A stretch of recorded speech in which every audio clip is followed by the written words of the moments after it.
Homeland 3 BHK premium gated community apartments at Balanagar near Kukatpalli Y Junction. Visit the site today and book your dream home. మాజీ IPS అధికారి వినయ్ రంజన్ భార్య తనుజ హత్య కేసులో హైదరాబాద్ పోలీసులు కీలక పురోగతి సాధించారు. హైదరాబాద్ నుంచి వెళ్లిన ప్రత్యేక పోలీస్ బృందాలు ముంబైలో 2 నిందితులను అదుపులోకి తీసుకున్నాయి. వీరిలో నేపాలీ గ్యాంగ్ కు చెందిన ఒక సభ్యుడితో పాటు దొంగిలించిన సొమ్మును కొనుగోలు చేసిన రిసీవర్ కూడా ఉన్నారు. పట్టుబడిన నిందితులను స్థానిక కోర్టులో ప్రవేశపెట్టి హైదరాబాద్ కు తీసుకొచ్చేందుకు ట్రాన్సిట్ వారెంట్ పొందే ప్రక్రియలో ఉన్నారు. హత్యకు ప్రధాన సూత్రధారైన పని మనిషి కల్పన, ఆమె అనుచరుల కోసం పూణేతో పాటు ఇతర రాష్ట్రాల్లో పోలీసులు ముమ్మరంగా గాలిస్తున్నారు.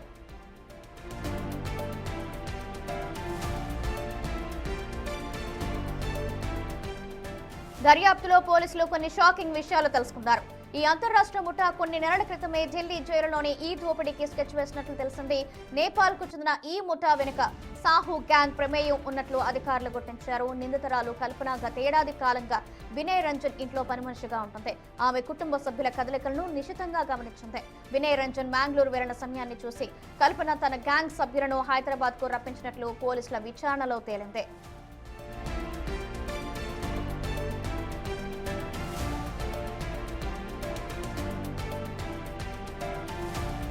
మే 8 అర్ధరాత్రి 2 గంటల సమయంలో మరో 3 నిందితులతో కలిసి ఇంట్లోకి ప్రవేశించిన కల్పన వినయ్ రంజన్ భార్య తనుజ కాళ్ళు చేతులు కట్టేసి నోట్లో గుడ్డలు కుక్కి ఊపిరాడకుండా చేసి అత్యంత దారుణంగా హత్య చేశారు. హత్య అనంతరం నిందితులు 22 తులాల బంగారం, నగదును దోచుకెళ్లారు. జూబ్లీ హిల్స్ నుండి ఆటోలో నాంపల్లి రైల్వే స్టేషన్ కు చేరుకుని అక్కడి నుంచి తెలంగాణ ఎక్స్ప్రెస్ రైలులో నిందితులు పారిపోయినట్లు సీసీటీవీ దృశ్యాల ద్వారా పోలీసులు నిర్ధారించారు.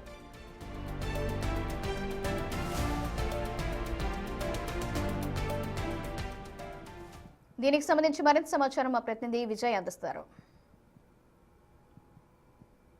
సౌజన్య, ఒక్కసారిగా ఏదైతే మే 8 అర్ధరాత్రిన జరిగినటువంటి ఈ దారుణ సంఘటన ఏదైతే చోటు చేసుకుందో ఇటు జూబ్లీ హిల్స్ ప్రశాసన్ నగర్ లో ఒక్కసారిగా హైదరాబాద్ ప్రజానికం అంతా కూడా ఉలిక్కి పడ్డటువంటి పరిస్థితి. కానీ ఇక్కడ ఒక మాజీ ఐపీఎస్ అధికారి ఇంట్లోనే దొంగలు బీభత్సం సృష్టించినటువంటి పరిస్థితులు నెలకొన్నాయి. కాబట్టి పూర్తిగా ఇటు ఆ జూబ్లీహిల్స్ ప్రాంతం అంతా కూడా ఉలిక్కి పడ్డటువంటి సిచ్యువేషన్స్ అయితే నెలకొన్నాయి. అయితే ఇటు కల్పన అనేటువంటి ఓ నేపాలీ మహిళ దీని ఇంట్లో పని మనిషిగా పనిచేస్తూనే అక్కడ ఆ నేపాలీ గ్యాంగ్ ముఠా సభ్యులు ఎవరైతే ఉన్నారో వారితో ఆ కాంటాక్ట్ లో ఉంటూనే సుమారుగా 3 సభ్యులతోటి సమాచారం అందిస్తూ ఈ ఇంటికి సంబంధించినటువంటి సమాచారం అంతా కూడా ఆ ముఠా సభ్యులకు అందిస్తూ మే 8వ తేదీన అర్ధరాత్రి సుమారు 2 గంటలకు ఆ 3 సభ్యులను కూడా ఇంట్లోకి రప్పించినటువంటి వెంటనే ఆ పూర్తిగా ఆ ఏదైతే ఐపీఎస్ అధికారి భార్య తనుజ ఉన్నారో ఆవిడ పైన అత్యంత దారుణంగా పాశవికంగా దాడి చేసి కట్టేసి కాళ్ళు చేతులు కట్టేసి నోట్లో గుడ్డలు కుచ్చి మరి అరవకుండా పూర్తిగా ఈ యొక్క దాడి చేసి ఆమెని హతమార్చి 22 తులాల బంగారంతో పాటు అలాగే ఇక్కడ నగలతో పాటు ఉడాయించారు. అయితే ఈ నిందితులందరూ కూడా జూబ్లీహిల్స్ నుంచి ఒక ఆటోలో ప్రయాణించి రైల్వే స్టేషన్ వరకు చేరుకుని నాంపల్లి రైల్వే స్టేషన్ లో తెలంగాణ ఎక్స్ప్రెస్ రైలు ఎక్కి పారిపోయినట్టుగా కూడా పోలీసులు సీసీటీవీ కెమెరా విజువల్స్ అన్ని కూడా తీసుకున్నారు. అక్కడి నుంచి కేసు దర్యాప్తుని ప్రారంభించారు. అయితే వీళ్ళందరినీ కూడా అయితే ఇప్పటికే ఇటు ఈ గ్యాంగ్ లో ఉన్నటువంటి 2 సభ్యులను ఇటు ముంబైలో కూడా పోలీసులు అయితే ప్రత్యేక దర్యాప్తు బృందాలు ఏవైతే ఉన్నాయో అవి 2ని అదుపులోకి తీసుకున్నారు. ఒకళ్ళు అందులో ముఠా సభ్యులు కాగా మరొక పర్సన్ ఈ దోచుకెళ్ళినటువంటి సొత్తు ఏదైతే ఉందో ఈ సొమ్ముని కొనుగోలు చేసినటువంటి రిసీవర్ గా కూడా పోలీసులు అయితే గుర్తించారు.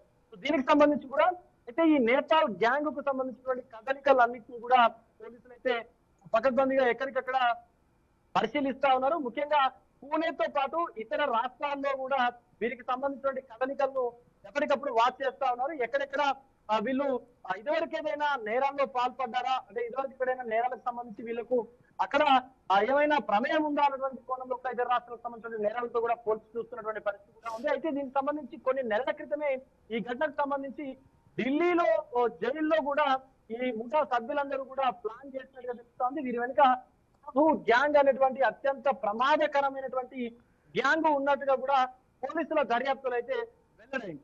దీనికి సంబంధించి కూడా పోలీసులు ఎక్కడికక్కడ ఏదైతే ఈ ముఠా సభ్యులు కదలికలు ఉన్నాయో, ఎక్కడెక్కడైతే వీళ్ళు ట్రావెల్ చేసినటువంటి ఆనవాళ్లు ఉన్నాయో దానికి సంబంధించి కూడా పూర్తిగా అన్ని ఆధారాలను కూడా సేకరిస్తున్నటువంటి పరిస్థితి కనిపిస్తా ఉంది. ముఖ్యంగా ఇటు మహారాష్ట్ర, ముంబై అలాగే ఇటు పూణేతో సహా ఇతర రాష్ట్రాల్లో కూడా వీరి దర్యాప్తు అయితే కొనసాగుతుంది. ముఖ్యంగా ఆ పని మనిషి కల్పన కోసం కూడా పోలీసులు అయితే ప్రత్యేకంగా గాలి చర్యలు చేపట్టారు. ఎందుకంటే గతంలో ఏమైనా ఇలాంటి దోపిడీల్లో కల్పన ఉన్నారు లేకపోతే ఇదివరకు ఏమైనా నేర చరిత్ర కలిగి ఉందా అనే కోణంలో కూడా పోలీసులు అయితే దర్యాప్తు చేస్తున్నటువంటి పరిస్థితి కనిపిస్తా ఉంది.